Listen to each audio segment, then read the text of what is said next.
It has been almost 3 weeks, possibly more, since Fontaine dropped, and I'll be honest, I'm shocked that I've made as much progress as I have in Fontaine. But enough about that. We're here for Hydro Traveler. Now, I've never actually done a Traveler team on my channel because, to be honest, I've never really cared for the Traveler. I loved Anemo Traveler at the start of the game. Their Wind Blade, basically their E, their skill, very fun to do, and I like their Tornado, but no one talks about Anemo Traveler or uses it, which actually might make for an interesting video. I'm going to keep that in mind. But Anemo Traveler, I never did anything with. I never made like a team around them. Geo Traveler, I have 0 Geo units that would make Geo Traveler even worth building. Electro Traveler, I enjoyed their kit, did not build around them at all. But Hydro Traveler has something that all the others don't, and that is a water pistol. I hate how much I find that enjoyable. So here we are with what is essentially a terrible Hydro MC water pistol build. And it's going to be a water pistol build because the ult just isn't as fun. So let's start off with builds and then we'll demonstrate how the team works, because there's a couple of variations that I like for this particular team. First up, we have Hydro Traveler. Obviously, need Hydro Traveler to do the weird water pistol thing. Weapon. I'll be honest, I like Traveler with Fav Sword just in general. Fav Sword, I like the Favonius Sword. The energy regen is nice. Not so necessary with this build, considering that, you know, the ult is useful, but it is specifically built for the water pistol because I think it's really dumb and I enjoy it. In terms of options, you could probably cheekily try Elemental Mastery. I don't care for it that much. I don't feel like it makes a difference. I feel like the DPS is worse. Black Sword could work. Again, I'm not taking it off my Ayaka. When it comes to picking swords, I tend to only use the ones I have available. Sacrificial Sword could potentially work, although I don't know if it procs. So I had a cheeky little test with the Sacrificial Sword.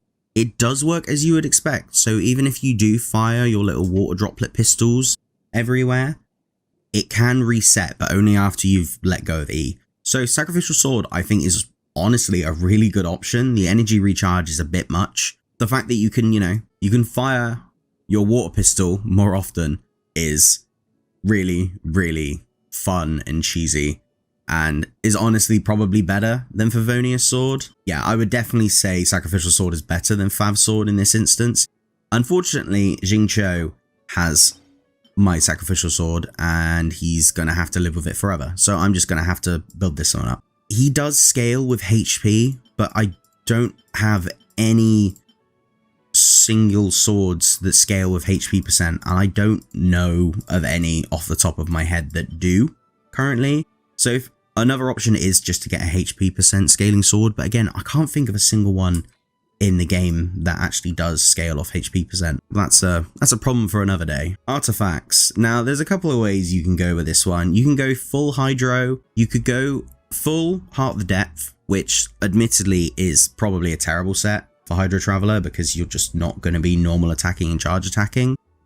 It's not a great set for him. The 2-piece, however, probably more beneficial. You can go the Nymph's Dream, which does increase by stacks, which is nice, but again, you do get the increase in Hydro bonus, which is nice, but again, it's a little bit of a faff, and for the most part, with Hydro Traveler, you're just going to be holding E anyway, so there's not really much point for the extra bits. But if you've got a nice Nymph's Dream set, then I'd go for it. Now, what I would recommend, because I am just leaning completely into the whole elemental skill part of his kit.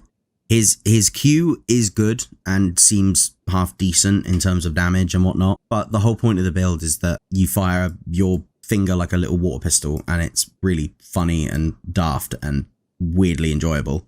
So what I would recommend is Golden Troop and Nymph's Dream.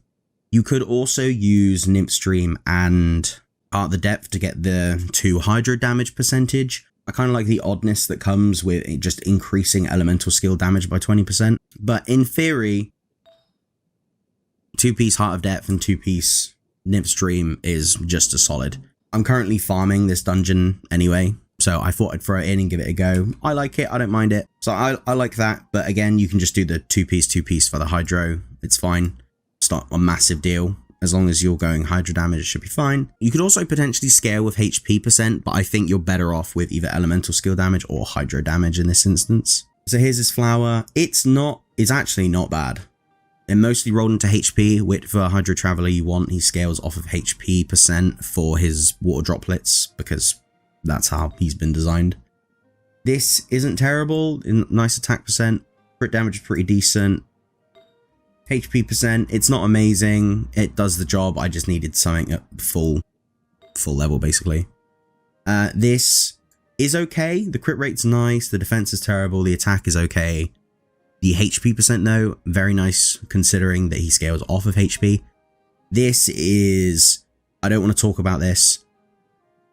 You could probably get away with crit rate or crit damage if it's sort of peaking you over, but I'm going to try the HP % with him. Unfortunately, I do not have a good Nymph Stream headpiece at all, and this is the only one I have, so I'm sticking with HP % for the time being. And I've not leveled it up because it's terrible.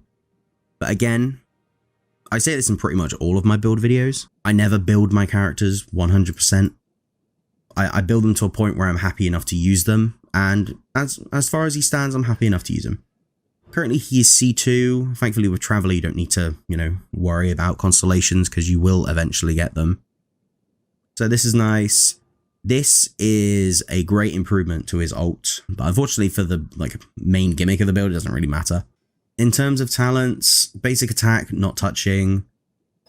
The E obviously is the one we're going to go for first. It does scale off HP %, so do be aware. And Hydro, same sort of thing. I don't know if it scales off HP, I'm not sure.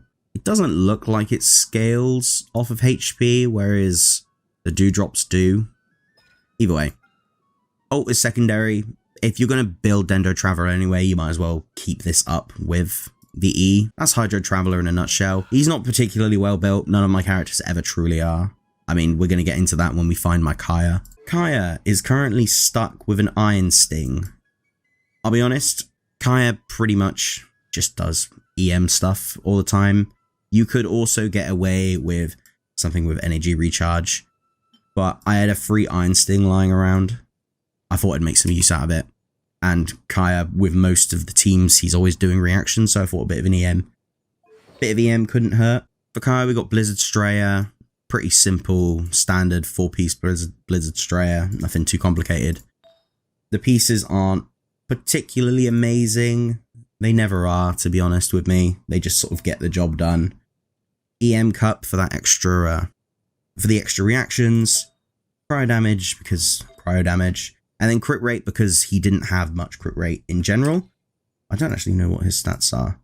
His stats, admittedly, very much imbalanced right now.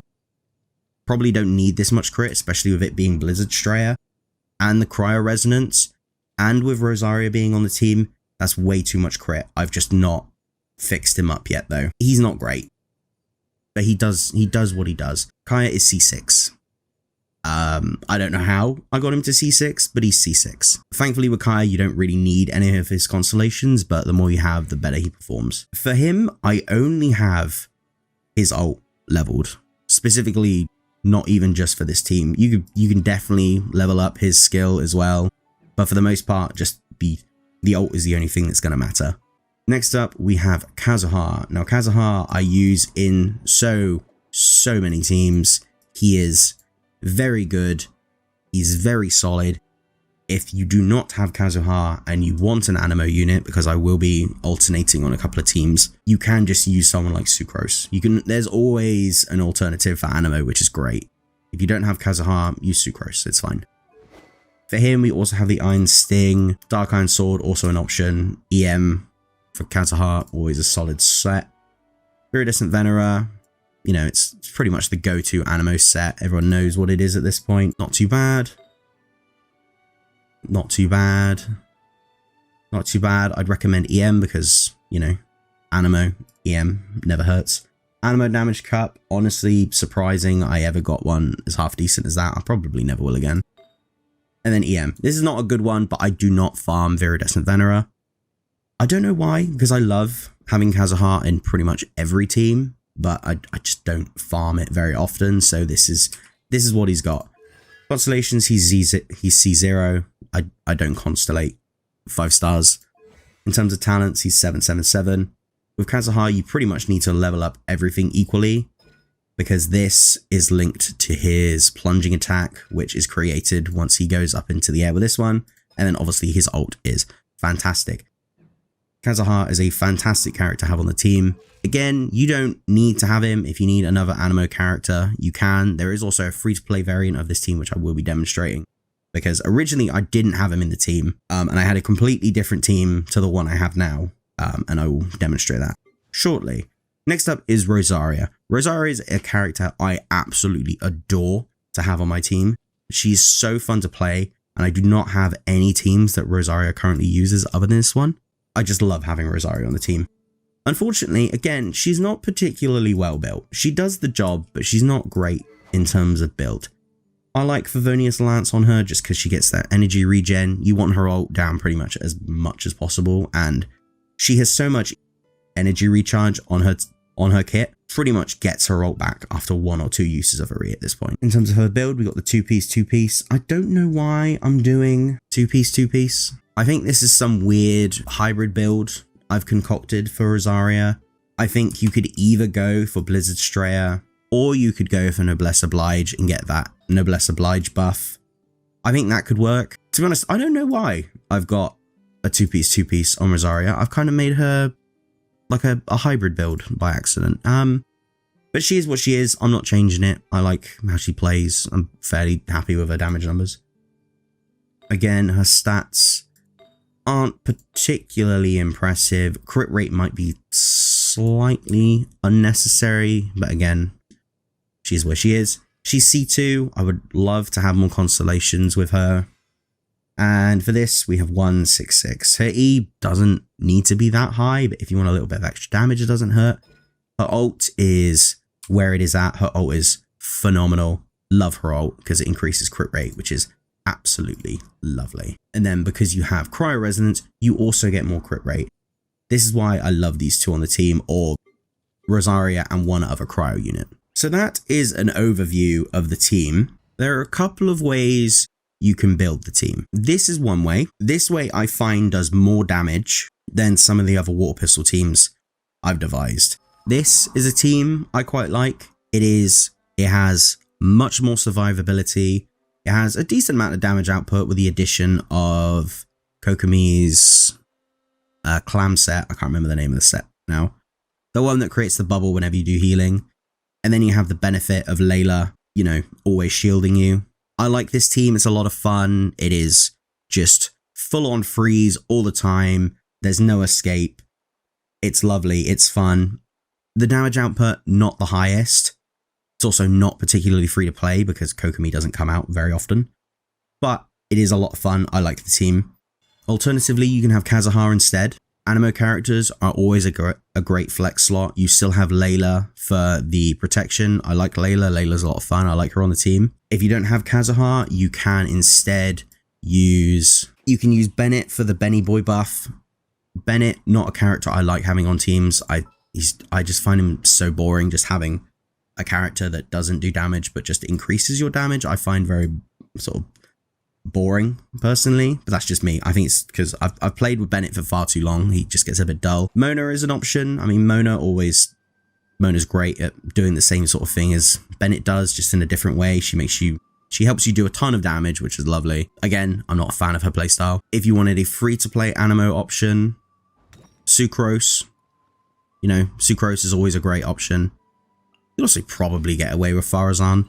You'd have to faff with it a little bit, I feel, a little bit more than you would with Sucrose, but I think it would do the trick. In terms of the teams, this one and this one with Kaya are my personal favorites. Layla, if you want more survivability but less damage.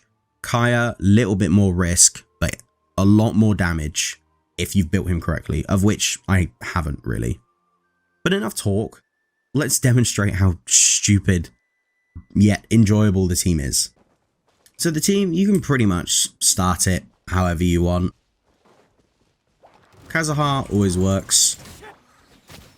Rosaria, Kaya, and then you just hold E, and then they stay frozen forever and eventually die.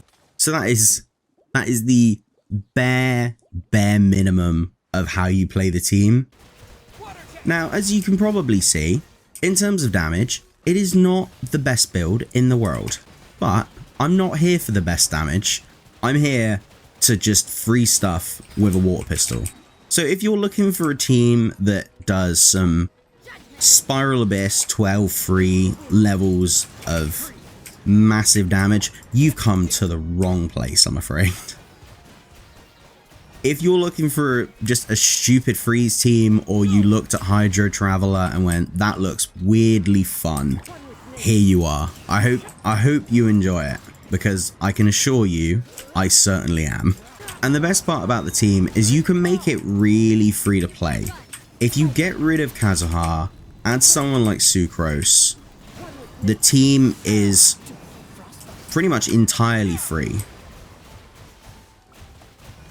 Same with if you put in Layla instead of Kaya. The team is still free if you don't have Kazhar or you have someone like Sucrose, because the vast majority of people are going to have someone like Sucrose or Farazan at some point, because I think Farazan was free recently as well. So you can make the team perfectly free to play if you so desire, which is great. Since we've seen the other team, I thought it would be nice to try one that is just essentially pure freeze.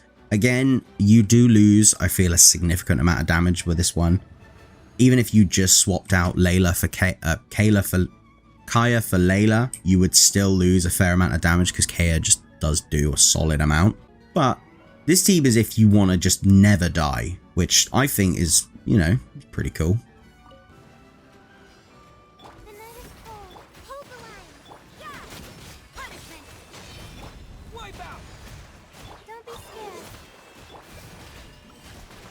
Again, not great for damage, unfortunately, but if you never wanted your enemies to go anywhere, it'll do the job. So there we are. And that is the depths of the Hydro Traveler water pistol build. It is not good. Let me preface this now. It is not a good build in the slightest. It is pretty subpar. If you really try and theory craft it, yeah, you can get some decent numbers out of it, but you can get some decent numbers out of pretty much anyone in this game. Is it a fun team though? It is. I love how stupid it is. It's ridiculous. It is not particularly great, but it is fun. If you enjoy freeze teams especially, it's a good option for you. I'm sure you could also do a pretty half decent electrocharge team, which I've not tested. I just went straight for freeze and I went there. But it is so dumb. It is so ridiculous. And I kind of love it. And I hate that I kind of love it. I wish the damage is a little bit better, but I feel pretty much every time we get a new element with Traveler, it's always, I wish it was slightly better than what it is, with maybe the exception of Dendro. But alas, I hope you enjoyed. I hope you give the team a try. It is so stupid. It is ridiculous, but it is very fun. And I can assure you, you might have a good couple of hours with it. Anyway though, I must leave it there for now because I've been waffling for way too long. Thank you for those that stuck around to the end. Be sure to like, comment, subscribe, and all of that good stuff. Let me know down in the comments below if you have any Hydro MC teams that you want me to try. I would love to see how other people are playing Hydro Traveler right now. I think that'd be a lot of fun. It'd be interesting to see if he gets better or worse with new characters that will come out in the next coming months, but I guess we will see. Anyway though, I've been James, the Mayor of JamessTown, and until next time, where hopefully the team won't be nearly as bad as this one, goodbye.